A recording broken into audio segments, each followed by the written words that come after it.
Welcome to the Local Marketing Podcast, brought to you by Thrive Fuel. Now, here's your host, Jason Holmes. Welcome to what's going to be, I believe, episode 5 of the Local Marketing Podcast. Really excited for today's guest. It's Corey Elliott. He is the Chief Data Dude. I don't think that's his exact title. He'll give it to us. He is for Borrell Associates. So this is a guy who gets to see what's going on in every local market with local advertisers, predict the trends, where money is moving to, where it's moving away from, and really what's changing from a local marketing perspective. They don't look at kind of the big guys, what's happening with national. It's totally focused on local marketing and local marketing expenditures. So that's really our audience. So let's listen to Corey, my interview with him, and we'll talk about it here in just a bit. Oh, I shall not forget. What are we drinking today, Shannon? I am sipping on a really clean whiskey from Coastal Bend Distilling. This is called Colonel Fannon's.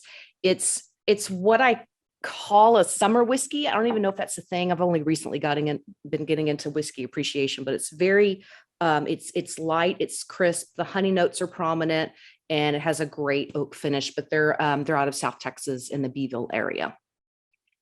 That's awesome. What do you got, Adam? So I might have training today, so keeping it simple. So last week I had my Taylor's teas, and so doing that again. I've got lemon ginger herbal tea and my favorite mug that I got on an estate sale. I really hope I don't drop this on my keyboard. It's a cool Texas mug. Presentation is cool. Everything. That is cool. That's It very is Texas. and highways and the Very Diamond Texas. Estate sale. Fancy that. Amanda. Well, I too I'm trying out a Pilates class right after this. That's why I'm dressed very workouty. So I am drinking an energy drink, like a workout energy drink. Oh, is that Celsius? Celsius. Celsius? Yeah, I've seen a lot of Instagram influencers drinking that. Does it say it has BCAAs? Mm-hmm. Very good. Branch chain amino acids. It's good for recovery. Yeah. Oh, So wow. I thought I would try it out. I like their they have like metabolism ones and they have all kinds of different ones. So At least now we know what Shannon's next topic will be. I remember when she wanted to mix branch chain amino acids with a cocktail. No, it wasn't BCAAs. It was a pre-workout. And I have done that before. No, in the Thrive Fuel. Remember we had the Thrive Fuel cocktail? And Oh, you were all into your workouts and branch chain amino acids and thought maybe bartenders would throw branch chain amino acids into a drink. I think that's a business model that needs discussion. Cocktails for athletes. Drunk athletes, the drunk Olympics. for You drinks. must be at least a 0.008 to participate. I would watch that. games. Watch that. Like Drunk beer history. pong, drinking Drunk games. history is amazing. Drunk Yes, I History love is that amazing. show. Yes, I don't know if it's still on, but that show was hilarious. So I too, in my Thrive Fuel glass, am enjoying a Coastal Bend Distilling Lucky Star Gin. So it's actually very good. I like gins, and this one stands up to pretty much all of them. So I'm pretty impressed. I'm gonna take this one with me. So I'm not drinking from the bottle. It's in the Thrive Fuel glass with a little bit of soda water and lime. So Okay, maybe Now I that we've- slightly regret not being at the office for this. I thought you were coming. Why Yeah. why did you not come to the office? I got my light set up, my microphone set up. Okay, well I'm here tonight, so we can hang out if you want to come by the office after this. So anyway, as I said, Corey Elliott is next. We will be back in just a few moments after the interview to talk about everything he said. So I have with me today Corey Elliott, and you are the What are Executive Vice President of Local Market Intelligence. you? Okay, awesome. which is hard to put on a business card, but yeah, well, sometimes you have to use the front and back, you know? yeah, exactly. It wraps around. Yeah. So tell me what that means, what Borrell does. I mean, we had Gordon Sure. on a few weeks ago, but go ahead and give me your. Yeah, what I like to say we do is we record, we analyze, we track, and then we forecast local marketing spend data, and that includes advertising, promotions, and digital services. And concentrating on the local business. So we're not concerned. There's enough companies out there tracking the big guys out there in the world. You know, that's not our gig. Our gig is understanding what's happening in Des Moines or Cincinnati or even smaller places and what those local businesses are up against and what need them spending their cash on as far as marketing goes. Okay. All right. So in my various roles throughout the industry, I've followed Gordon and been a client of his in the past, in the company. And I think you came on maybe 9 years ago there, or was wow, pretty good. Yeah. In April, it'll be 7 years I've been at Okay. Borrell. Awesome.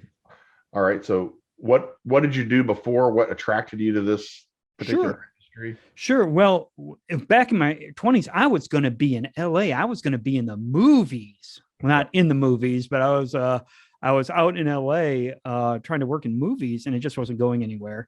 And so my wife and I moved back to Phoenix, and I had been working in a marketing department, and somebody at the Arizona Republic took a chance on me and brought me into, that was back in the days where, hey, maybe advertising needs somebody to support them when they go out and sell. Maybe they need data. And so that was back in, the early aughts, if that's what we call them. Mhm. And that's where I started, and then got a chance to work on the marketing analytics side. I became a manager of the team. Then I moved to Dallas and the Dallas Morning News. After that, I moved to Gannett, and that's where I really ran into Borrell. And I had a lot of questions for him. So I spent about 3 years at Gannett, and I think Gordon got sick of picking up the phone and talking to me and said, if you got all these ideas, why don't you just come down? They were down in Williamsburg. I was up in the DC area. And so that's how it began. And here I've been since. So love it. Okay. That's awesome. Did you have a data background before that, or? No, not really. I mean, you know what I had? I had what I think is absolutely crucial is a common sense background. And that's what really moved me through being able to go, wait, if A equals B and B equals C, doesn't A equal C at that point? You know, that kind of stuff that other people have. I'm not saying I'm unique, but it's well suited to this. It's making sure we aren't BSing anybody. That was what's important. So that the BS part of it, coming up on the side that you did, you probably heard a lot of the same things I did that were when I was working in local media, actually media companies. I don't do that anymore either. But when I was working in those local media companies, nobody believed the data. They would basically, so it was, that can't be right. Oh yeah, because it doesn't fit your narrative, right? We all want to see data that fits our narrative. I mean, that's more prevalent now than ever. Just crack open your Facebook feed, right? It's everybody wants data that backs them up, and I totally understand it. And it's also, it's tough for a media company these days, not to jump too far ahead as far as problems with media companies go, but man, I can't tell you how many times sitting in a media company that I was asked by a publisher or a general manager to do just that. Give me the data that supports what I think is going on. And you just have to be the stalwart and say, no, I see what you want to do, but this is what's happening. Right. So that's maybe where the movie background came in, with a little bit of acting of trying to communicate. And that's what I like to do, is try and make these data points digestible to anybody who sees them or hears them, and it makes sense. That's where the common sense thing comes back in too. Right. Well, yeah, I mean, I remember that, prior to working with Borrell or seeing the initial surveys that were like, this is where the money's really being spent, which is what you guys focus on. I think most newspapers and a lot of media companies, they'd spend their money on those narratives that back up their product, right? So they'd go out and they'd hire somebody they do a survey so that they can say we reach 70% of women 3 times a week or whatever, and go out and sell it to an advertiser instead of actually finding out what was happening to their business that's being disrupted. Well, yeah, there are two things that happen there. You're absolutely right. I wish I had $1 for every time I had a boss say to me, but we just need a big number. That's what we need. We need a big number, no matter what we're talking about. And so we did those things where we tried to egg up all of our O&O stuff. And look, we reach exactly what you said. Mm-hmm. We reach 75% of the people in the market, as long as you're considering 1 month and that they only look at things one time. And, just, there's all these caveats with it. But at the very same time that was happening in the industry, and they were understanding, wow, we have access to all this data that can make us look really good and big and powerful. At the very same time, local businesses were understanding the value of targeting and the value of, wait, maybe, and I'm talking over the course of years. This wasn't like something that was revealed to them overnight. Over the course of years, they understood, thanks to social media and their own email list, that, wow, if we concentrated our efforts and targeted more, we would get more bang for our buck. But media companies were still stuck with this, let's sell a really big number because that's really, really important. It makes us look good. And I think there was a little bit of a disconnect. Some media companies got it. They understood where to go, but some of them didn't. And to this day, I mean, there are still media companies out there that want to show that they reach 90% of the market. And that's just not true. Right. And then it's getting harder and harder to do that. Yep. And I think they haven't, if you are up against targeted everything, then your big owned and operated numbers, they just don't mean as much. I've even been, when I was selling that, it was basically going into a local advertiser who understands, I don't want everybody. I just want the people that are shopping. Yep. They understand that. And think about the savviness of them now. So back when you and I were doing it way back then, 15 years ago, it was a different ball game. Right. Local advertisers and local businesses weren't as savvy back then as they are now. And I think a lot of that comes from them understanding, putting the content creation into their own hands with when they publish to Facebook or when they publish to Instagram or Twitter or all these other things. I'm not saying they're doing it right, but I'm saying that they're understanding, wow, cause and effect. They're in control of it now. And that taught them something. Right. And so it became, the big number became less and less relevant. Right.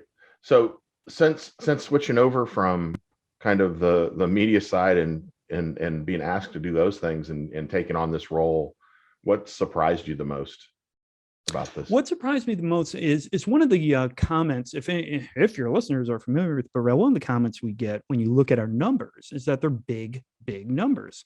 And it was the same problem I had when I was at Gannett. And I'm being honest with you, Jason. I'm telling you secrets. The insider exclusive. Yeah, insider exclusive. Heard it here first. But I would call Gordon up and say, these numbers are crazy. They're crazy big. These digital numbers are crazy big. Now, let's back up one step and look where I was sitting. I was sitting in a major media company that had a lot of assets in newspapers. We had some TV stations, but that was before Tegna broke off. And I had a lot of problems with these numbers. What surprised me is that I didn't realize sitting there in a media company that I had blinders on. I kind of knew it when I would do penetration reports, when I would try and figure out, when I was sitting in a media company, how many businesses in a given vertical are we doing business with in our market? And how many are we not? And boy, I got to tell you, if you're up around 10 to 15% of any given vertical, you were doing pretty good. Right. But that's as far as I took it. I didn't realize that the other 90 to 85% of these guys could also be advertising somewhere, and even more so nowadays. And spending their money that would have gone to advertising in digital services. I always like to, and that's what the blinders were I had. I didn't realize the universe was quite that big, or that the long tail was an exceedingly long tail. Right. Now, here's the problem, and I appreciate this. Media companies have to make a decision about where do we cut off that middle long tail, right? I can't service all these little guys. That doesn't mean the little guys aren't spending. That doesn't mean the little guys aren't buying a couple $100 on Facebook, and that adds up and that increases that digital spend. So it's a really big number from a lot of little guys out there. And you got to make a decision there. Do you have anything to offer them, or do you cut that tail off? Right. That's a great point. So you have like Facebook and Google who are now getting what is it, at 90% of all advertising dollars in a given market? Or yeah, something like that. not quite that much, but it's a majority. They're over half. Yeah, of the digital dollars being spent, and overall digital is over half of everything that's being spent. In fact, in 2022, we expect and this is average. Every market's going to be different, but on average, $2 out of $3 in a local market are going to be spent, as far as advertising goes, is going to be spent digitally. That does not include the money I'm spending to build my website or to pay somebody to write my social media posts or any of that stuff. This is just pure advertising. Yep. So, and it seems like that happened at that long tail and at the really, big brand at the same time. So big brand, once big brands got it, they either created whole divisions or spun that off to an agency or something and immediately started spending. And then the long tail grew up alongside that. And in the middle, where it was kind of what I'd call local media sweet spot, it just keeps getting pushed in and in and in. Yeah. And they're spending more and more. But so if you're a local business right now, and you've been doing business with, maybe 4 local media companies, are you still doing that? I mean, if you've been doing that for the last 5 years, what is the average number of businesses? That's a really interesting point, in that what we had seen, I can prove to you, there are people like us, people like advisors to media companies, keep saying to them, you need to be the marketing expert for a local business. You need to understand marketing, tip to tail, understand the whole consumer funnel, all that stuff, and be able to offer things for a local advertiser to guide somebody through that journey. Well, I know that isn't happening.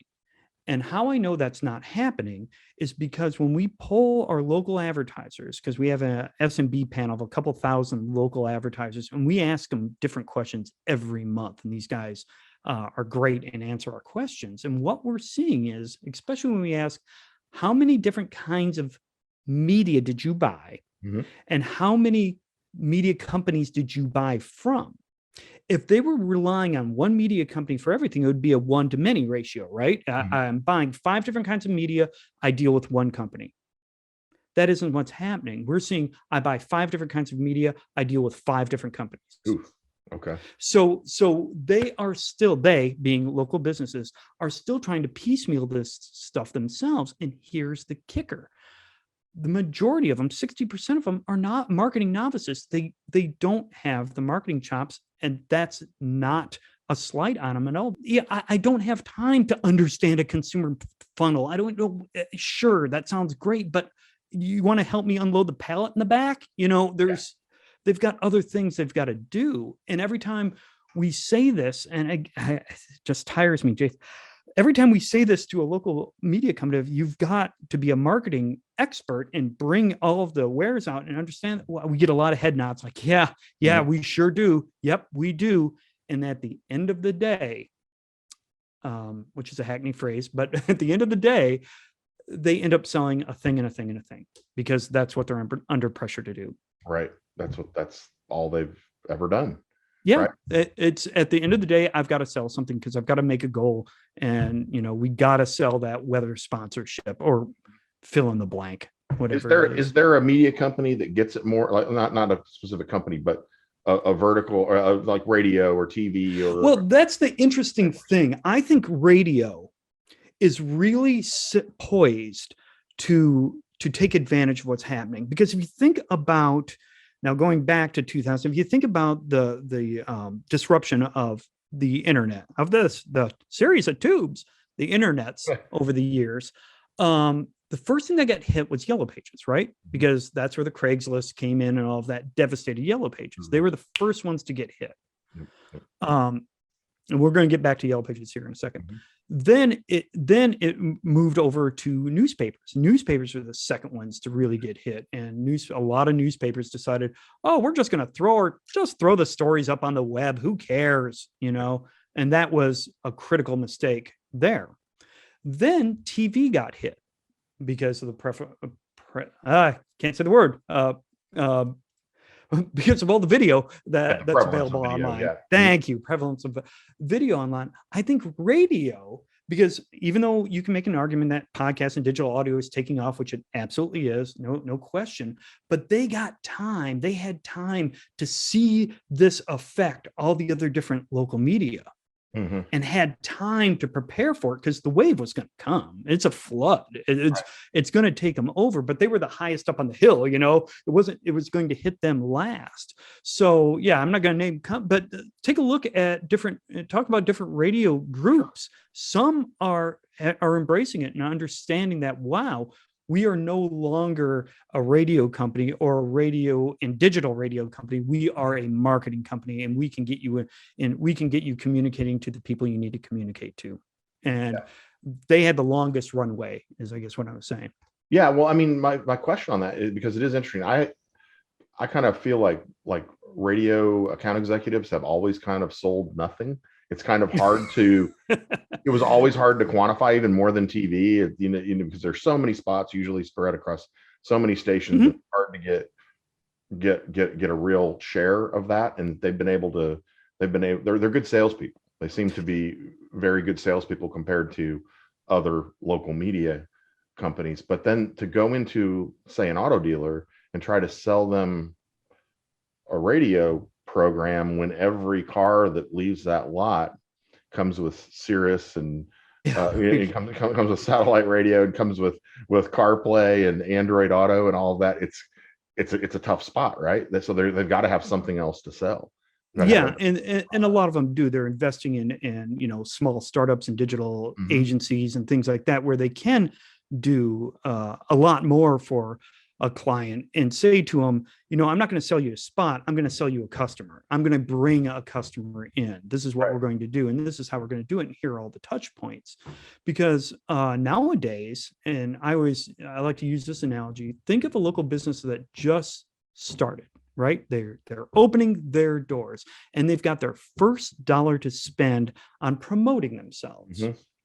Would they spend that first dollar on a radio ad, or would they spend it building a website? Absolutely.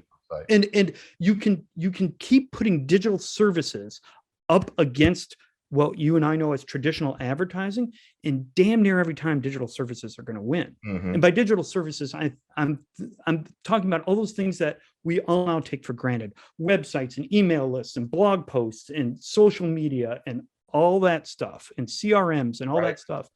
Though when you do that dollar comparison of, okay, now you've got a website, great. Do you want a social media presence or a newspaper ad? Well, shit, I know which one I'm going to take, So it's not just digital advertising that local media is up against, but it's also digital services in a way. And that's why they understand, going back to radio, they understand, wow, we got to get ahead of this, and we got to either buy or make or develop these digital services arms.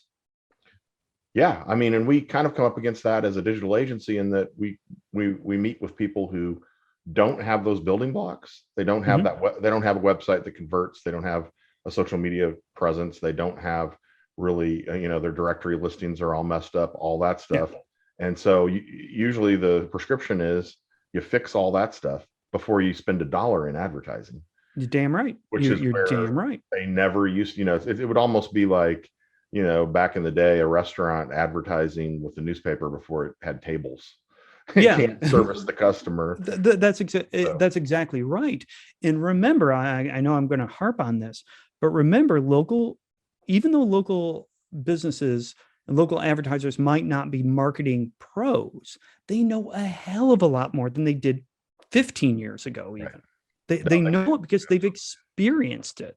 Even business owners that don't have a personal Facebook page know they have to be on that. They Absolutely. And you can see some of the comments in some of our surveys. You can see a lot of them, a good portion of them resenting the hell out of it. Yep. And some are savvy enough to, and talk about expletives, write how they're fed up with Facebook changing its algorithm and blah, blah, blah. So it's like, okay, that. They know that. Yeah. I'm not sure they know what to do about it, Right. but they're smart enough to know that. So it's not, you're not going to, you're not going to bowl over these guys. They're no dummies. Right. Right. No doubt about it. I mean, that's that. And it's a different, even though there's still a lot of baby boomers that are running businesses and millennials coming right up behind them that are, I think, going to change the entire face of local when it comes to the data you follow. I'd love to know how that's happening, by the way, if you're seeing that, if you're tracking that kind of thing, the average age of what's interesting is that wave of young people, because I think you and I are I know I'm a Gen Xer. You're a Gen Xer? Mm-hmm. Yeah. Okay. Power to Gen X. Have you ever noticed everybody skips over us? But hey, we're not complaining. We're not complaining. But anyway, these younger folks are very excited to be part of marketing, because they've gone, especially the younger ones, but especially Gen Z or whatever you'd like to call them, the ones that are coming right out of school. I can't imagine growing up always with a smartphone in my hand. Sure. God bless them, God love them. I would hate it, but they've adopted to it. And they also understand there isn't that barrier of being a content creator that was there for us and the generation before us, boomers. There was content creators and there was audiences, and no, the two shall not mix. These guys have inherently grown up as not just consumers, as content creators. That's an amazing point. And so it flavors everything and how they look at marketing. When I asked, I'm going to be leading at our conference coming up in March. Plug, by the way. Yeah, I'll be leading. I'll be examining these younger people who are coming up, and it's fascinating to talk to them, because when I ask them open-ended questions about, okay, if you, and I give them a series, you're working for a furniture store and blah, blah, blah, blah, blah, all the typical stuff we use. And I ask them about where would they advertise? They never, ever, ever say anything traditional. Never say radio, never say newspaper, never say TV, never say outdoor, never say direct mail. It's all digital stuff. And it's all, well, we'd have this great website that's interactive and blah, blah, blah. It's not this. So the whole face of marketing and the way you approach a consumer is changing with these guys who have been inherently content creators. And that's going to be fascinating to watch.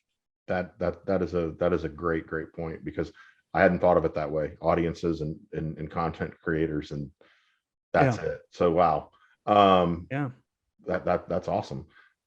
What do you think? I mean, is the disruption happening faster now, or is it, are you seeing it speed up, or with the pandemic and everything? Or well, that's what's interesting about the pandemic and understanding what happened in a short 2 years. If you step back and kind of look at the whole tableau of what happened, it's only been, wow, sometimes it feels like yesterday, and sometimes it feels like 10 years ago, March 2020, right? That's when everything really changed. Changed. Thank you. I was going to say that hell in a handbasket, but changed. And what happened back there is when things shut down, and I'm saying this because we did these monthly surveys and always talking to local advertisers and things like that. As soon as the nation shut down shut down is probably being hyperbolic, but when it collapsed is probably being hyperbolic too. But when it changed, I'll use your word. When it changed in April 2020, what we saw from local advertisers was kind of not an implosion, but a withdrawing, right? We saw that in advertising. Talk to any media company about what the hell happened in Q2 of 2020. You'll see it. And what they did, they being local advertisers, local businesses, understood completely that they needed to talk to their own customers.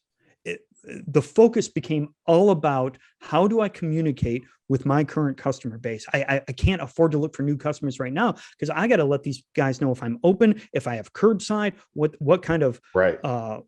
Everybody wanted to know what kind of cleaning practices you had. All that stuff had to get communicated. And when they collapsed that down, the person that was communicating that was the local advertiser.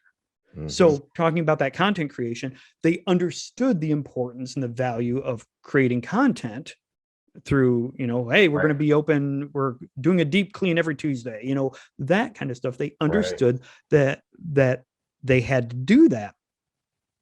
But there was uncertainty in the air, and that didn't help.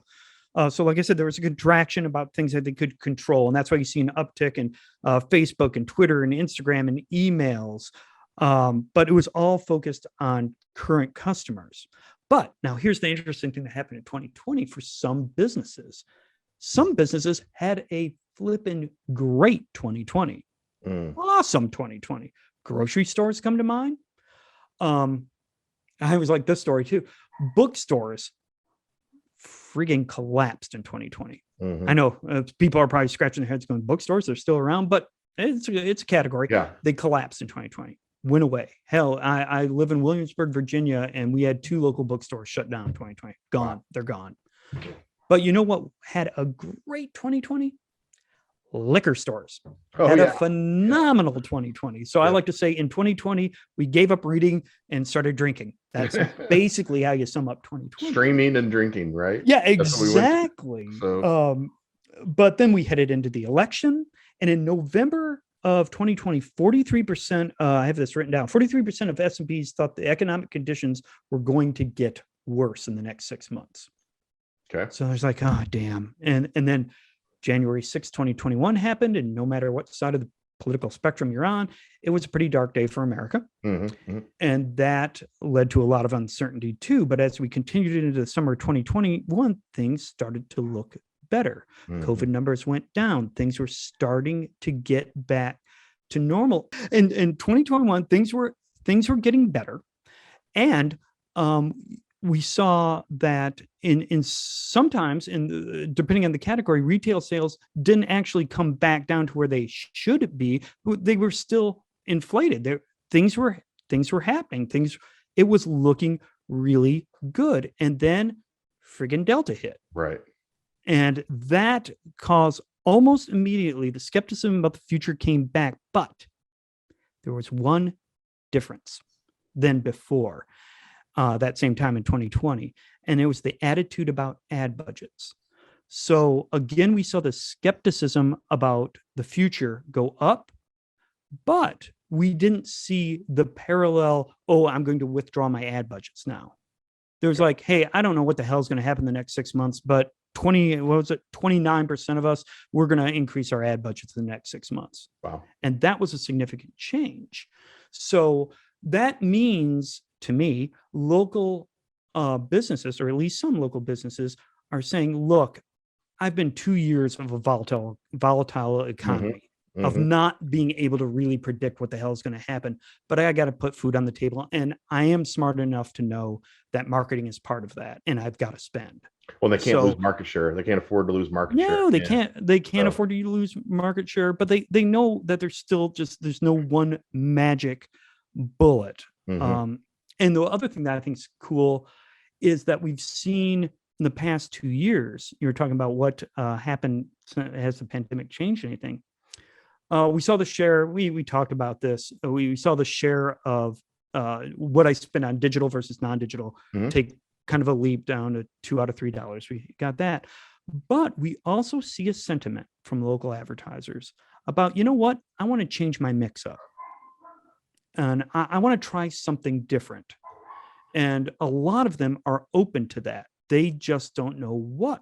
Remember, a lot of them are still not relying on any one media company or agency to answer all this stuff.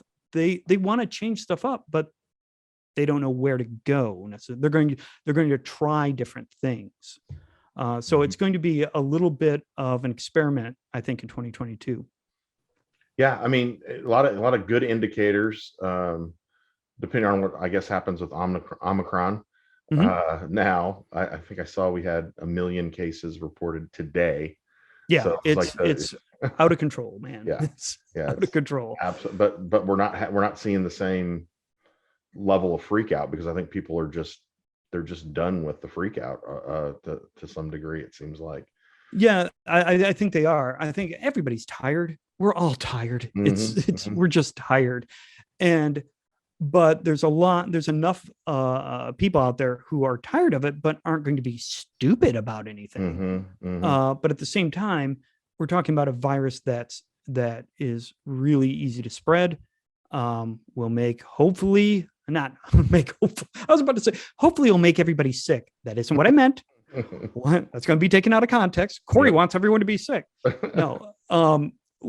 What I mean is that the deaths don't do the same kind of rise. That's what I mean, is that we can get through this. And I think that's what we see in some of our indicators. Like I don't know what the hell is going to happen in the next 6 months, but I got to keep forging forward. And that's kind of what we see, which is a stark contrast to 2020. Right. Well, and in the middle of all this, and I asked Gordon a little bit about this, and maybe it surprised him, but with a company as large as Facebook kind of betting the company on Meta, and the Metaverse, what impact do you think that has, the Metaverse in general is going to have on local over the next 5 years? Does it? Yeah, it will happen in the 5th year. Okay. It takes a while for things to trickle down to Main Street for a lot of reasons. And I'm not just blaming local advertisers. There's got to be somebody engaging with them to help them understand the possibilities in Meta, which are rapidly changing as we speak. I mean, on a side note, we all realize this guy's creating the Matrix, right? And we're all lining up to take the blue pill. Is basically what's happening. Yep. So, okay, we're all going to take the blue pill, and we're all going to be in those little coffins with the wires. All right, let's. I think that's the lead right there. So, so I think it takes, just like anything, it takes a while for it to trickle down, because you got to have someone to buy it and someone to sell it and someone to understand what it all means. And it's hard to predict what the hell Meta is going to look like in 5 years anyway. They're struggling to tell you what it's going to look like in a year because of the rapid changes. Gordon probably, and I don't know if it was in I don't know if you kept it in or cut it out. He always likes to tell me he doesn't want to deal with trends until they're absolutely unavoidable. Yep, he said that. Yeah, did he? Yeah. So I appreciate that. And when it comes to our perspective of looking at the local dry cleaner, you can appreciate that. It's like, it's going to take a while for the local dry cleaner to understand what they can do inside the metaverse. And I get that. But Facebook isn't going to, the Facebook and Meta aren't going to have a hard time. There are going to be very, very big spenders jumping into this and wanting to be the first thing in there. And I was going to say exploiting, probably not the right word, but taking advantage of any opportunities in there. So it's even going to take a while for it to get to for anyone to care about the dry cleaner. I guess kind of my worry in the whole thing is that at the local level, we are, and now I say it's the local shops and, local businesses are blind to it. They're hearing about it, but there's no way for them to take advantage of it. But my worry is that your Amazons, even your Walmarts, they're able to, and big brands, they're going to be able to be so far ahead of this and have those products sort of non-physically available to completely, check out and buy, that's just going to give them yet another dominant. Oh, I think that's a pretty good that's a pretty good prediction. I wouldn't dispute that at all. Amazon, man, Amazon in the past few years on the local level, on the local media level, we've of course talked about Facebook, we've talked about Google and the impact, but man, that there's a bigger giant up there, and that's, I don't know, bigger, but another giant up there, and that's Amazon.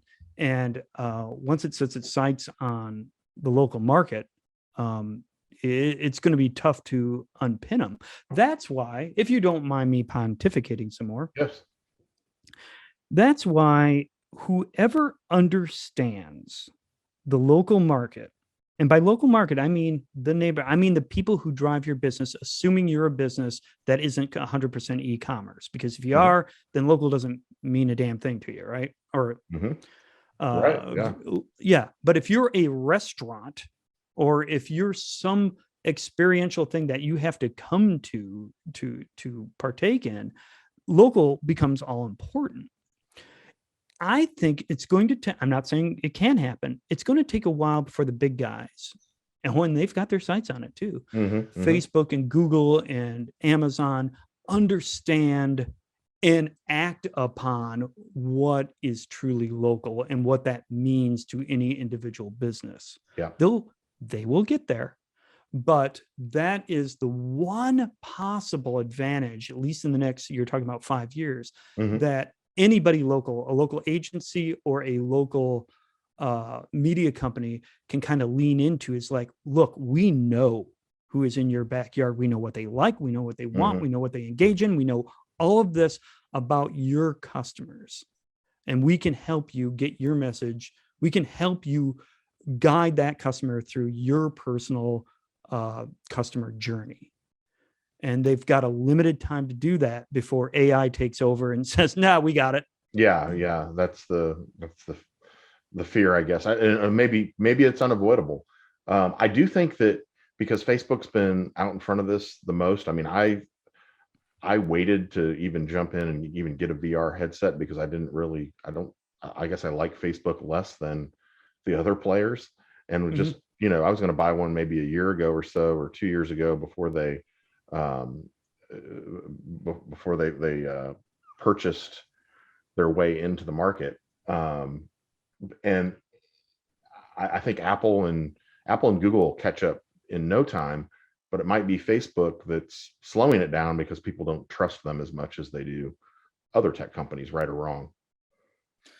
I think there's a healthy distrust of every tech company. Quite honestly, I don't think anybody's a clear winner. Even I think people are starting to understand how much any given tech company knows about you. Sure. Even the Google to a layperson, Google's just a search engine. That's cute. Go lay down in your pod. But I say that, but at the same time, I'm amazed by when I go to conferences and talk to people in local media. They come up to me and they say, "Hey, with all these tech advances, don't you think that local businesses are just scared to death? Aren't they scared to death of ad fraud? They're just scared to death of it, aren't they?" And I'm like, "Yeah, no." Because we've asked them, "Hey, what is your concern? Is it we do it in open-ended questions, and we do it we give them the list, and ad fraud and things like that we think as marketers, oh, that's really going to be dominant." Yep. No, it isn't. It's much more back to common sense. It's much more common things. Right now, their biggest concern is employment, getting workers. That's very concerning for them. Some of them, depending on their category, are concerned about supply chain slowdowns and things like that. But ad fraud's always a choice, man, and it just doesn't pop up to the top. No. Yeah, that's pretty crazy, because I do see that as as you do, it's a big issue, and we have to watch it, but it really doesn't come up when you're talking to local. Nope. It comes up with your larger regional clients and things like that kind of get it, but they're usually looking for a credit or something along those lines. Well, anyway, my camera seems to have died, but we're still talking here. I turned mine off, because I can turn mine on because I thought you were being clever and trying to save bandwidth. No, but that's fine. That's fine. I mean, we're good at this point. Everybody knows what we look like, good or Yeah, bad. and oh god, there I am again. Maybe in my case, it's better if it's turned off. Probably. No, So, you're great. So last thing I want to kind of talk about with you, Corey, is Borrell. You know, when I started following and working with you guys, you were the data company. You had, I think, the Compass product, and then the reports that come out from time to time. Great data. And then 10 years ago, Gordon decided to put on a conference the day after the Super Bowl, which was just great planning in New York with the snowstorm and everything else, and it sold out. Sure. And so it's been going for 10, 11 years now, but you've moved to the sunny shores of Miami yes. in March. So tell me more about what that's going to be like. And yeah, we do an annual conference. We didn't do one, of course, in 2021, but in 2020 was our first annual conference down in Miami. Or at least the first one we did in Miami. This next one is going to be March 6th through 8th in March, coming up here. And oh my God, it's only 2 months away. Yep. But what I like about, there's a lot of things I like about Gordon and a lot of things I don't like, but we'll get into that in another, maybe we'll have a drinking podcast and I'll tell you what I think. This actually is a drinking podcast. When my associates and I discussed this interview, we will be having cocktails, but go on. Oh, you should have told. We could have done the whole thing drunk, and I could have told you exactly what I think. But this is our conference is going to be, like I said, March 6th, 7th, 8th, 2022 in Miami. And what I like about Gordon, he's very concerned about the experience of an attendee. And so what he tries to do is find experts who have a great idea of like, hey, here's something that worked, or here's something you need to look out for, or that kind of a thing. And so not only do we have access to people who have this knowledge, who can share this knowledge, but we have people who can act on it and vendors who can act on it too. But it's 2 days and there's a lot of great networking. There are people from different kinds of media companies, different kind of agencies, and even people who have moved on, are doing something tangential, I guess is the right word. If that's not a word, I've just made it up. To all of this that still can apply to a local media company or a local marketing firm. So it's really, I'm supposed to be working it, but I find myself just being an attendee and listening to these guys on stage because it's really fun, and everybody hangs out and has a good time in Miami. Yeah, well, I mean, you've had some amazing keynotes. Seth Godin, Clayton Christensen, Jeff Hazlett, which I think he was the former CEO at Kodak. So, I mean, those are just a few of them I remember over the years. So, Clay Christensen changed me. He said something to me, or during his present, not to me, I wish it was. Yeah. But he said, bummed me out. He said, if you are not reading 1 hour a day, you're falling behind. Wow. I was like, damn. Yeah. So I have to bump that up. So yeah, it's some valuable insights. No, it was, and Clark Gilbert too. I mean, those two together a few years ago was just the most amazing conference in keynotes I've ever heard. So changes the way you think, which I think is what's needed these days. Well, anyway, thank you so much for joining me on the podcast. This has been awesome. Problem. I love hearing about how you guys do things, and maybe we'll do it again when we can drill into one subject or another. I'd love to talk to you about niche agencies and what niches are doing across the country. You know, it seems like that's the real trend, is that everything is niching down so much to different verticals. Right. Just service those verticals and what effect you're seeing in the data with that. But you're exactly right, because if I'm niche, I don't, in a way, it's kind of opposite of what I was talking about being local. If I'm niche, I don't have to be local as long as I am the expert at, I'm making this up, at blogs about furniture companies. Yep. Yeah, that's a really bad example, but you get what I'm saying. Sure. And I can do that everywhere. I can have my niche go everywhere. And that's why I think the advantage for any kind of local agency or local media company is And all in that first word, being local. Correct. Yeah, that's their niche. Yep. Okay, well, I appreciate it, Corey. All right, we'll sir. do it again. We'll save that for next time and do it again. Thanks. All right, thanks. Cheers, by the way. Bye-bye. Yep. Okay, I'm going to go with Adam first. I don't know if you ever heard Corey talk before, or if you've followed his Marketing Minute kind of YouTube and LinkedIn videos. I follow Corey on LinkedIn. I have since the ADM days or the previous days. And I recall he had done a webinar for us before. And he actually came here. We brought him here. That's right. A presentation. And so, getting to meet him in person, he's always a treat to listen to. I mean, the guy he's brilliant. And, listening to this podcast, I mean, it's a lot of the things that we already kind of know as marketers, right? Leveraging the value of local data.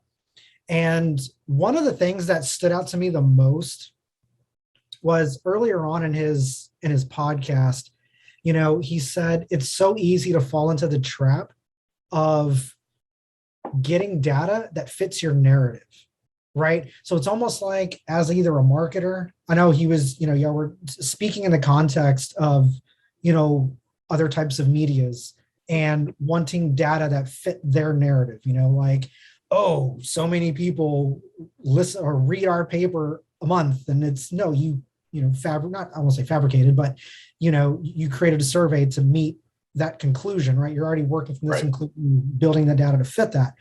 And I think that's easy too, not just from a media's perspective, but even from a marketer's perspective, right? Like if you're, running a business, and I think it can be really easy. We see this so often where you want something to work. You really want something to work, and you refuse to let the data speak for itself, right? And so maybe it's a specific type of clientele you're trying to reach, or you're trying to sell this product or service in this market, and all of the data is telling you no. And you're going to forge ahead anyway, because it's what you want to do. And, it's such an easy pitfall. And I think for us as marketers, it's utilizing that data and trying to break through some of these kind of vicious mental cycles that, these local advertisers will find themselves in. I've always spent my money in radio, or I've always spent my money doing billboards. And it's like, I've always worked with the television station, and, the data is telling you people are not watching broadcast cable anymore like they used to 5 years ago, let alone 15, 20 years ago.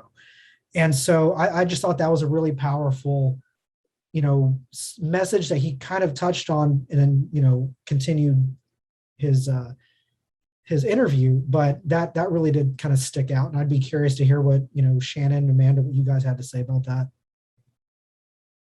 Yeah, Shannon, what do you have to say about that? First, real quick, before the thought escapes my mind, because as you approach 50, that happens. But what you said about linear TV, I just read an article yesterday. It might have been in Forbes. I'm not quite sure where, but we have OTT streaming. No, it was David McBee on LinkedIn through Simplify posted an article, but there is now more consumption of streaming video than there is linear TV. So OTT is now more watched than linear.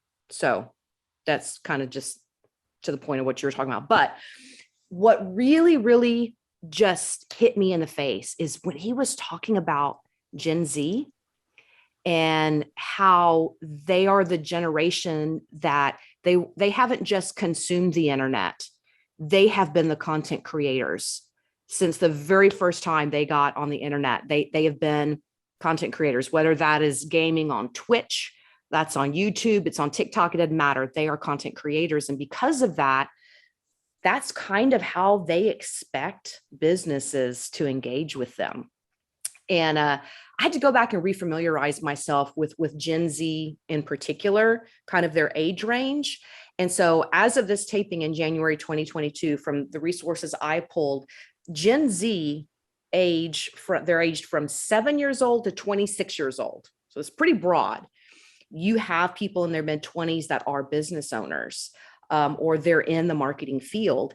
And that's something you should think about. If you are a business owner or a marketer and you are looking to reach audiences that are Gen Z, you need to think about your messaging differently. And it should be more about engagement, not selling something. You need to be more creative about the way you do it. Look at the way the audience you're trying to reach, what they're producing content every day on their own. What are they producing? And use that as kind of a blueprint for how you should reach them. I did something kind of interesting. I have a son. My youngest son is Gen Z. And ever since I've been in the digital space for almost 10 years, I've asked him, what kind of ads would you want to see? And he's like, none. I don't like to see ads. I'm like, but if it's on YouTube, and like, what kind of ad would you actually watch and not skip? And he's like, none. I don't want to be advertised to. They're stupid. I hate them. So I flipped the script on him and I said, what if you were a business? What if you decided you want to run a business? Let's talk about, first off, what kind of business would that be? I said, money's not an object. I just want to know, if you were to have a business, what would it be? And he said, I think having a dispensary would be cool. Okay, we're going to go with this. And I said, now, obviously there's, some legal wrangling as it relates to marketing with dispensaries. But that aside, I said, would you want it to just be brick and mortar, or would you be online? He said, yeah, I'd want to do both. I said, okay, you're starting this dispensary. What would you want to do to make sure people know you exist? And he's like, well, I'm going to have a website, and I want to show up when people are looking. I want them to find me. Okay. So, online, so directory, Google Business, all that kind of stuff. And then he said he would have a really active YouTube channel, and his YouTube channel he would use to kind of funnel people to Twitch, where you can engage with people even more deeply, he thinks, than you do on YouTube. And this is all based on how he engages with the internet right now. And so if you're looking at Gen Z, these are some thoughts to consider. He said he would look at sponsoring YouTubers. So we're talking influencer marketing. He didn't know what that phrase was, but sponsoring YouTubers. He would do Spotify. He says he hates TikTok, but he figures as a business that's important. I asked him why he hates TikTok, and he said it's a bunch of thirst queens there. Does anybody know what that means? Anyway, and then let's see. He said he would, even though he hates the idea, he would see the need to do Facebook, Instagram, Twitter ads. The only traditional piece that he said he would do is near the brick and mortar stores. He would do digital billboards. So there you go. Gen Z. Survey of one. But yeah, survey of one. It's completely anecdotal, but I thought it would be fun. Sounds right on. It sounds pretty close to what you hear, I think, anyway. It's exactly the same thing. You could tell during the interview, when Corey made that point that they're the first generation that grew up as not only the consumers but the content creators. Hadn't thought of it that way. That one struck me. Yep. So yeah. What were your thoughts on the whole thing, Amanda? Yeah, a lot of what they said, because it's a lot of the same stuff we keep talking about, like digital first, and like you have to know your audience, and that's very important.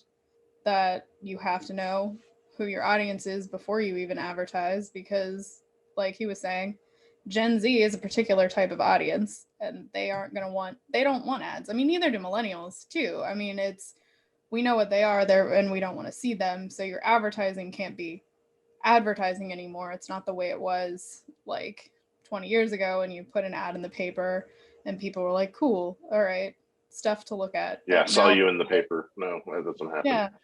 Yeah. Those are not conversations that happen around the water cooler anymore. No, yeah, word of mouth too is also a little bit harder. Less people in the office, less stuff like that. So the internet, I mean, it's digital first, and what he said about what it's over 50% digital,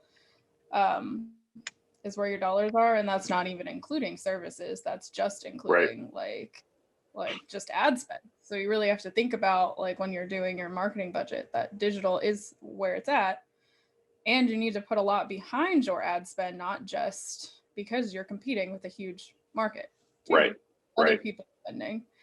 But I mean, he also made a good point about how a lot of small businesses are going from like one agency to another with their marketing, which can cause huge issues, because if your marketing isn't cohesive, like, you want your marketing and your branding to be cohesive, which is why the big brands pull everything in house, because it's a lot easier to be cohesive when it's one team working on your marketing.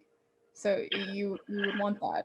Yeah, I mean, what the big brands do is they pull it all in house, and then they, at least for the brand style and the guide and everything that is, that are considered their marketing assets, that's all inside. They may work with 25 different agencies with those same pieces, but there's somebody managing each one of those agencies to make sure that they're on point. So, I mean, we know there are a lot of, great agencies, local, regional, national, international agencies that can do a really good job. But if the client doesn't give them enough direction and time, then the results are going to be less than expected, which what they usually expect is, double, triple the size of my business because you're an agency. So yeah. Anyway, no, I thought it was a great interview. I'm really thankful for Gordon and Corey coming on the show, especially since we totally ripped off their title, the title of their podcast, which I told them I screwed that up. So theirs is the Marketing Trends podcast, or Local Marketing Trends podcast. We got rid of the trends. We're just the Local Marketing podcast. So we'll see if Simplicity gets us further, but they've got a great podcast too for anyone who's interested in those individual trends and what different companies are doing around the country to address local. So hope everybody enjoyed it, and we'll see you next time. Peace.